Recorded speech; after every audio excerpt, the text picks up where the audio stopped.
বৃদ্ধ, পুরুষ, মহিলা সবাইকে সালাম জানাচ্ছি।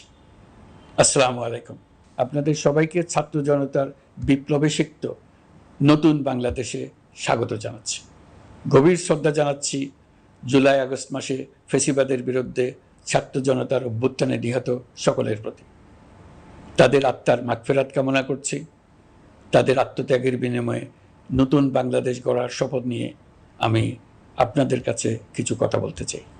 শরণার্থীকালের ভয়াবহ বন্যায় যারা মৃত্যুবরণ করেছেন, যারা অসুস্থ হয়ে পড়েছেন বা যারা সর্বস্ব হারিয়েছেন, যারা দুঃসহ জীবনযাপন করছেন, তাদের স্মরণে রেখে আজকের কথাগুলো বলছি। বন্যা দুর্গতদের জীবন দ্রুত স্বাভাবিক করার জন্য যাবতীয় উদ্যোগ সরকারি বেসরকারি পর্যায়ে নেবার আয়োজন করেছি। ভবিষ্যতে সকল ধরনের বন্যা প্রতিরোধে আমাদের আভ্যন্তরীণ এবং প্রতিবেশীদের সঙ্গে যাতে যৌথভাবে নেওয়া যায় সে আলোচনা শুরু করেছে। প্রিয় দেশবাসী, আপনারা জানেন বিপ্লবী ছাত্র জনতা জাতির এই ক্রান্তি লগ্নে আমাকে এক গুরু দায়িত্ব অর্পণ করেছে। তারা নতুন এক বাংলাদেশ গড়তে চায়। নতুন প্রজন্মের এই গভীর আকাঙ্ক্ষাকে বাস্তবে রূপ দেওয়ার সংগ্রামে আমি একজন সহযোদ্ধা হিসেবে তাদের সঙ্গে যোগ দিয়েছি। দেশের সকল বয়সের, সকল পেশার, সকল মতের, সকল ধর্মের সবাইকে বিনা দ্বিধায় এই সংগ্রামে যোগ দেওয়ার আহ্বান জানাচ্ছি। প্রিয় দেশবাসী, লক্ষ লক্ষ শহীদের রক্তের বিনিময়ে এবং লক্ষ লক্ষ মা বোনের আত্মদানের বিনিময়ে যে বাংলাদেশ আমরা পেয়েছিলাম তা ফেসিবাদ এবং স্বৈরাচারের হাতে ধ্বংস হয়ে গেছে। আপনারা দেখেছেন আমাদের প্রতিটি প্রতিষ্ঠানকে তারা কিভাবে শেষ করেছে। দেশের রন্ধ্রে রন্ধ্রে ঢুকে গেছে দুর্নীতি। এমন এক দেশে আমাদের দেশ রূপান্তরিত হয়েছে যেখানে স্বৈরাচারের পিয়নও দুর্নীতির মাধ্যমে 400 কোটি টাকার সম্পদ করার মতো অকল্পনীয় কাজ করে গেছে নির্বিবাদে। শিক্ষা খাতকে পঙ্গু করে দিয়েছে। ব্যাংকিং ও শেয়ার বাজার খাতে লুটপাট, প্রকল্প ব্যয়ে বিশ্ব রেকর্ড, অবাধ সম্পদ পাচার, আইন শৃঙ্খলা রক্ষাকারী সংস্থাকে নিজ দলের পুতুলে রূপান্তর, বাক স্বাধীনতা হরণ, মানবাধিকার হরণ, এসবই হিমশৈলের অগ্রভাগ মাত্র। ক্ষমতা কুক্ষিগত করতে ফ্যাসিবাদী সরকার খর্ব করেছে জনগণের সাংবিধানিক ক্ষমতা ও অধিকার। দুঃশাসন, দুর্নীতি, অন্যায়, অবিচার, নিপীড়ন, বিচারের নামে প্রহসনের মাধ্যমে জনসুরক্ষা বিপন্ন করেছে। জনগণকে নির্যাতন ও বঞ্চনা ও বৈষম্যের মুখোমুখি দাঁড় করিয়ে দিয়েছে। নতুন প্রজন্মের মানুষ সহ কোটি কোটি মানুষের ভোটাধিকারকে বছরের পর বছর হরণ করেছে। মানুষের এগিয়ে যাওয়ার পথে সকল ধরনের প্রতিবন্ধকতা তৈরি করে স্বৈরাচার তার নিজের, পরিবারের ও দলের কিছু মানুষের হাতে দেশের মালিকানা তুলে দিয়েছে। প্রিয় দেশবাসী, কিন্তু এই দ্বার প্রান্তে দাঁড়িয়েই আমাদের গড়তে হবে স্বপ্নের বাংলাদেশ। বৈষম্যহীন, শোষণহীন, কল্যাণময় এবং মুক্ত বাতাসের রাষ্ট্রের যে স্বপ্ন নিয়ে ছাত্র জনতা আন্দোলনে ঝাঁপিয়ে পড়েছিল, আমি তাদের সেই স্বপ্ন পূরণে অঙ্গীকারবদ্ধ। আপনাদের সবাইকে এই শুভলগ্নে তাদের স্বপ্ন পূরণে সমস্ত শক্তি নিয়ে এগিয়ে আসার আহ্বান জানাচ্ছি। তাদের স্বপ্ন আমাদের স্বপ্ন। জাতীয় জীবনে তরুণরা একটা মহা সুযোগ সৃষ্টি করে দিয়েছে। আমরা সবাইকে সুযোগ ব্যবহার করার কাজে এগিয়ে আসতে আহ্বান জানাচ্ছি। গণরোষের মুখে ফ্যাসিবাদী সরকার প্রধান দেশ ত্যাগ করার পর আমরা এমন একটি দেশ গড়তে চাই যেখানে প্রতিটি নাগরিকের মানবাধিকার থাকবে পুরোপুরি সুরক্ষিত। আমাদের লক্ষ্য একটাই, উদার, গণতান্ত্রিক, বৈষম্যহীন, অসাম্প্রদায়িক বাংলাদেশ। আমরা এক পরিবার, আমাদের এক লক্ষ্য। কোনো ভেদাভেদ যেন আমাদের স্বপ্নকে ব্যাহত করতে না পারে, সেজন্য আমরা প্রতিজ্ঞাবদ্ধ। বর্তমান সরকারের দায়িত্ব গ্রহণের মাত্র 2 সপ্তাহ শেষ হল। কর্মযাত্রার প্রথম পর্যায়ে রাষ্ট্র সংস্কারের কাজে আপনাদের কাছ থেকে যে সমর্থন পাচ্ছি সেজন্য আন্তরিক ধন্যবাদ। আমরা অনুধাবন করছি যে আমাদের কাছে আপনাদের প্রত্যাশা অনেক। এই প্রত্যাশা পূরণে আমরা বদ্ধপরিকর। যদিও দীর্ঘদিনের গণতন্ত্রহীনতা 15 বছরের ফেসিবাদী শাসন ব্যবস্থা প্রায় প্রতিটি ক্ষেত্রেই আমাদের জন্য পর্বতসম চ্যালেঞ্জ রেখে গিয়েছে, কিন্তু এই চ্যালেঞ্জ গ্রহণে আমরা প্রস্তুত। আজ আমি সরকারের পক্ষ থেকে আপনাদের দোয়া ও সহযোগিতা কামনা করতে আপনাদের সামনে এসেছি। শুধু আমি বলবো, আপনাদের একটু ধৈর্য ধরতে হবে। এখনই সব দাবি পূরণ করার জন্য জোর করা, প্রতিষ্ঠানে ঢুকে ব্যক্তিবিশেষকে হুমকির মধ্যে ফেলা, মামলা গ্রহণের জন্য চাপ সৃষ্টি করা, বিচারের জন্য গ্রেফতারকৃত ব্যক্তিকে আদালতে হামলা করে আগেই এক ধরনের বিচার করে ফেলার যে প্রবণতা, তা থেকে বের হতে হবে। ছাত্র জনতার বিপ্লবের গৌরব ও সম্ভাবনা এসব কাজে ম্লান হয়ে যাবে। নতুন বাংলাদেশ গড়ার প্রচেষ্টা হতে ব্যাহত হবে। রাতারাতি এই পরিস্থিতি থেকে উত্তরণ কঠিন। নড়বড়ে এক কাঠামো, আমি বরং বলবো জনস্বার্থের বিপরীতমুখী এক কাঠামোর উপর দাঁড়িয়ে আমাদেরকে দেশ পুনর্গঠনের কাজে হাত দিতে হয়েছে।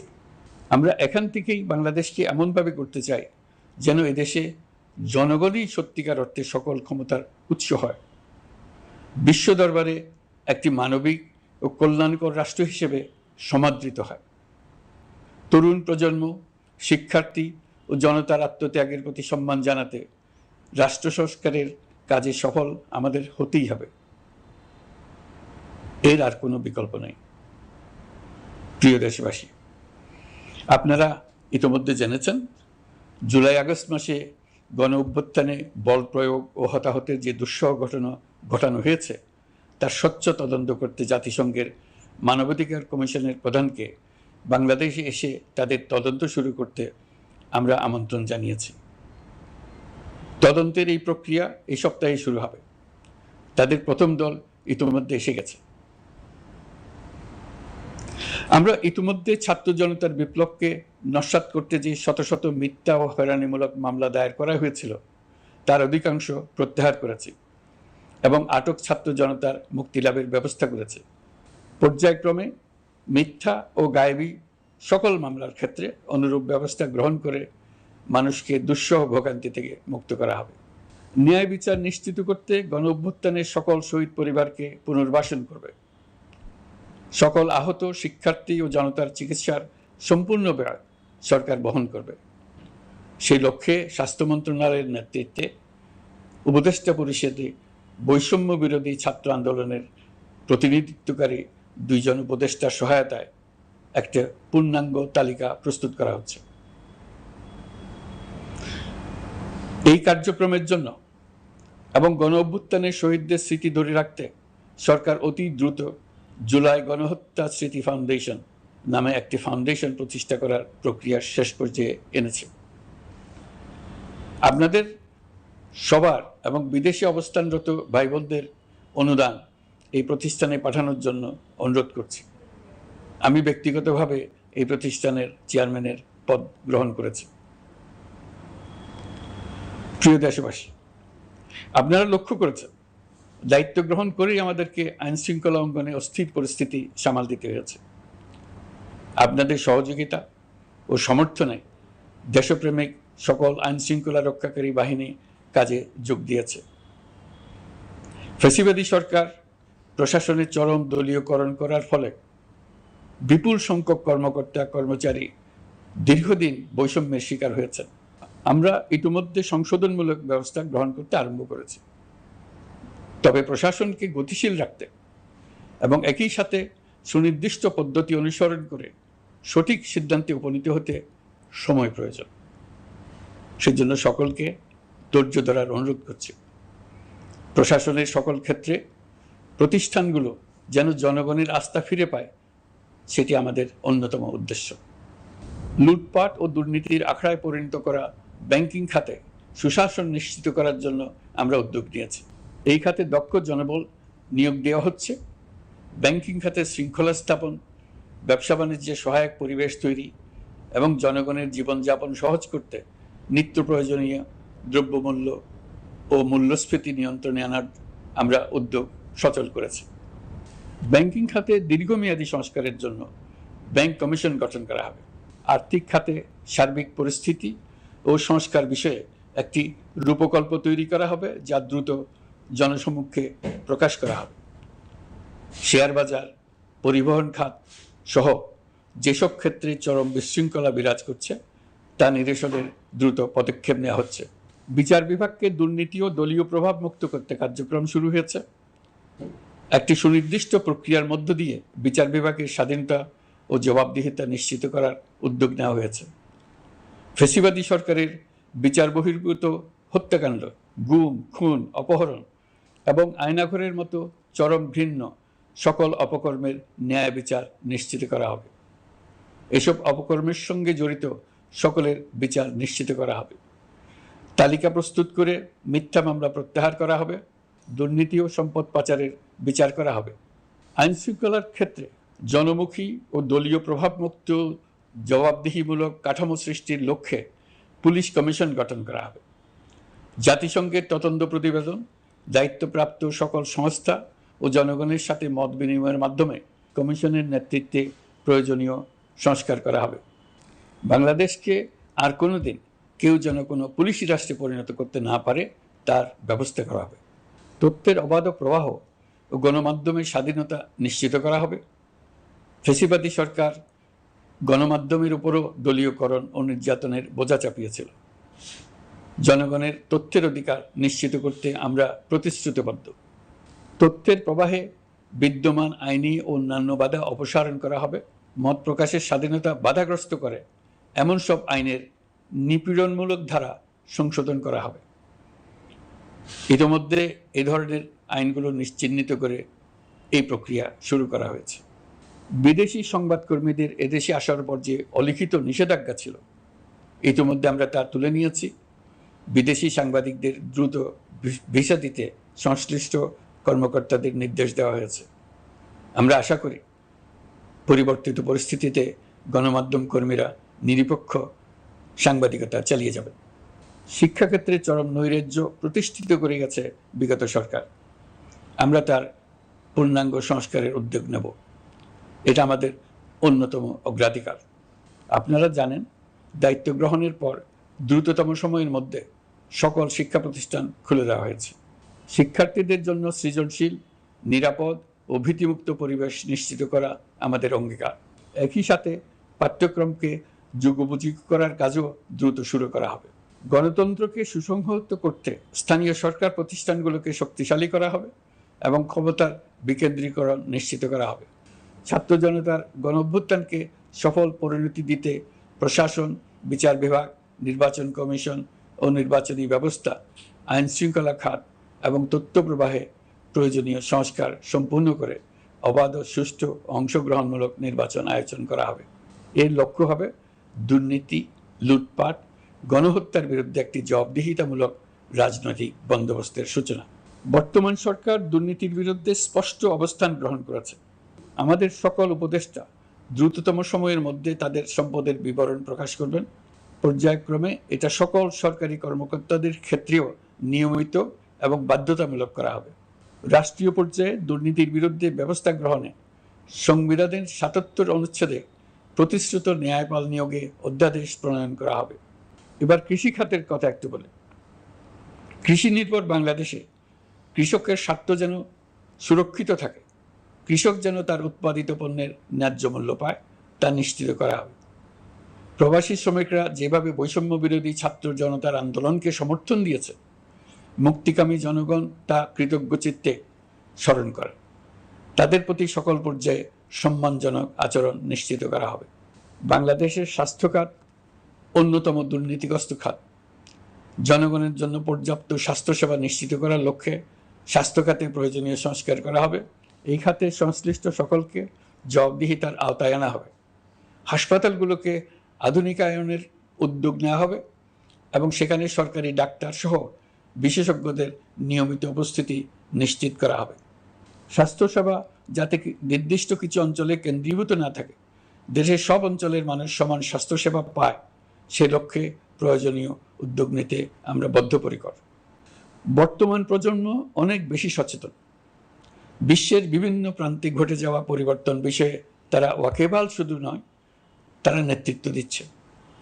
তারা যে উন্নয়নের স্বপ্ন দেখে তা টেকসই এবং পরিবেশ বান্ধব। প্রকৃতি ধ্বংসকারী উন্নয়ন নয়। শুধু জিডিপি একটি দেশের উন্নয়নের মাপকাঠি হতে পারে না। নদী, নালা, খাল, বিল, দূষিত জ্বালানির বিরুদ্ধে পরিবেশবাদীর সাথে আমাদের সরকারের অবস্থান সামঞ্জস্যপূর্ণ। জলবায়ু পরিবর্তন রোধ করতে এবং আগামী প্রজন্মের জন্য সুস্থ একটা পৃথিবী রেখে যেতে কার্বন নিঃসরণ শূন্যের কোটায় নামিয়ে আনার বিকল্প নেই। আমাদের সরকার পরিবেশ ও জলবায়ু রক্ষায় সর্বোচ্চ গুরুত্ব দেবে। এই কার্যক্রমে তরুণ সম্প্রদায়কে সম্পৃক্ত করা হবে। ইতোমধ্যে বিভিন্ন রাষ্ট্র ও জাতিসংঘ বর্তমান সরকারের কর্মসূচির প্রতি সমর্থন ব্যক্ত করেছে। আমরা সকল রাষ্ট্রের সাথে বন্ধুত্বপূর্ণ সম্পর্ক বজায় রাখব। আমাদের পররাষ্ট্রনীতির ভিত্তি হবে পারস্পরিক আস্থা, বিশ্বাস ও সহযোগিতা। আমরা মানবাধিকার আইন সহ সকল আন্তর্জাতিক আইনের প্রতি শ্রদ্ধাশীল। আমাদের পক্ষ থেকে গুম বিষয়ক আন্তর্জাতিক চুক্তির পক্ষরাষ্ট্র হওয়া সহ বিভিন্ন পদক্ষেপ নেওয়া হয়েছে।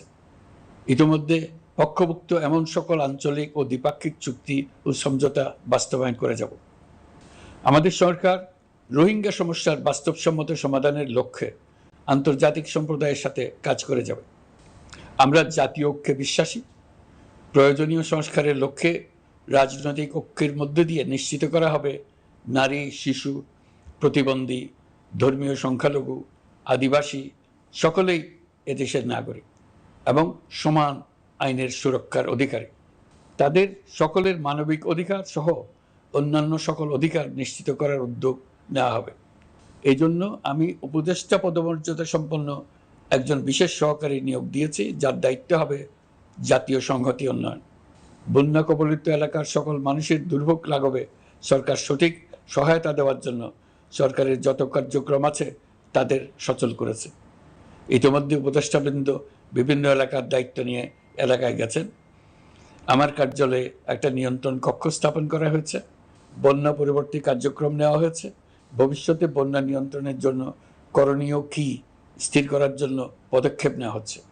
দেশপ্রেমিক সেনাবাহিনী, পুলিশ, বিজিবি, র্যাবকে গুম নির্যাতনের কাজে লাগিয়ে তাদের কলঙ্কিত করা হয়েছে। তারা দেশের গৌরব।